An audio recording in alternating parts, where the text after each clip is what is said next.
When I reported to the House that the Fraser Institute had calculated that 81% of middle-class taxpayers were paying more under this government, the Prime Minister said, no, that report didn't say any such thing, prompting the authors of the report to go to the newspapers and say, and I quote, yes, most middle-class families are paying more in income tax, Mr. Speaker.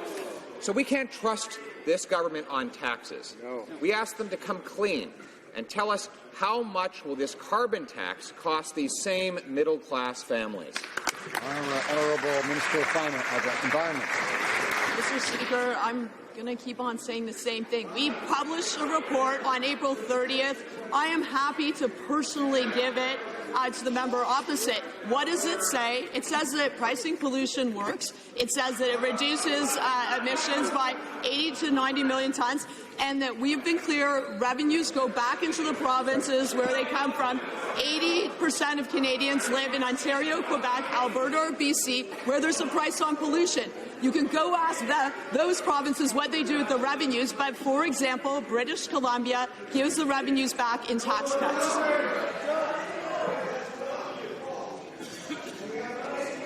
Order. The honourable member for Abbotsford will come to order, please. The honourable member for Carleton. Mr. Speaker, we're not asking for their April public relations pamphlet. Yeah. We're asking for the costing that the departments have already done on this.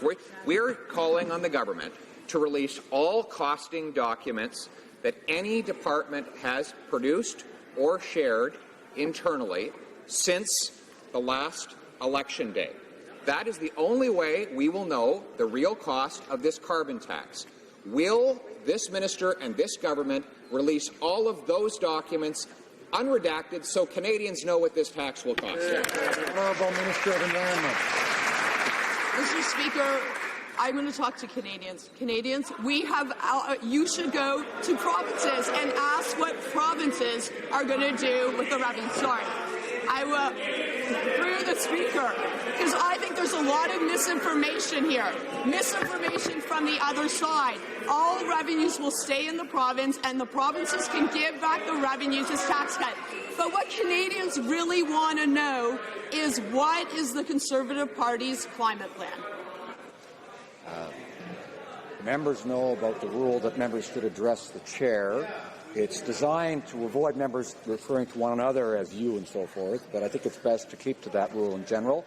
The honourable member for Carleton.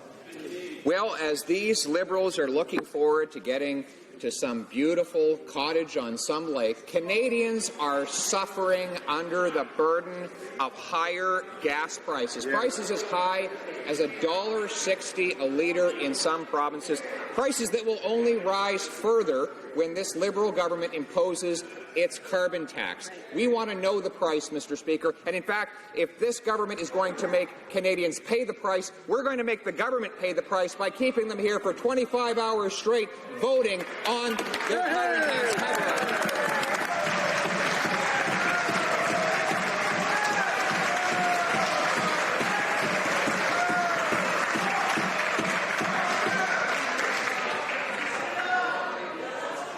Order.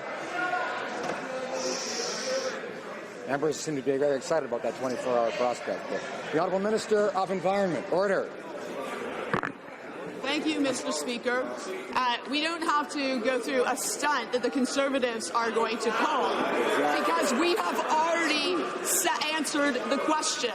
80% of Canadians live in a province where the province has decided what to do with the revenues.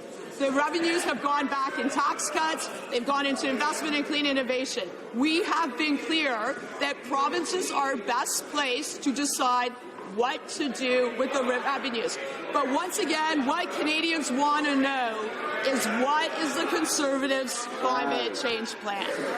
The honourable member for Carleton. Well, Mr. Speaker, we know they claim they're going to collect all this tax and then give it to provincial politicians. That's not our question. We're asking how much the tax will cost. If it had nothing to do with the federal government, well, then it wouldn't be in the federal budget bill. They've written a bill asking this House for permission to raise taxes on Canadians, but they won't even tell us what that tax will cost. There's no taxation without information. When will they give us the information on the cost of this tax? The Honourable Minister of Environment. Mr. Speaker, once again, I refer to the April 30th document that provides the information. But let's talk about what we've done. We have created jobs with Canadians, historic numbers of jobs. We have the lowest unemployment rate in generations. We cut taxes on the middle class and raised them on the 1%, the top 1%. We have given money back to Canadians through the Canada Child Benefit, so 9 out of 10 families are better off, and we've raised 300 kids out of poverty. That's real action. We're going to continue taking real action on climate change and growing our economy. I wish the other party would join us.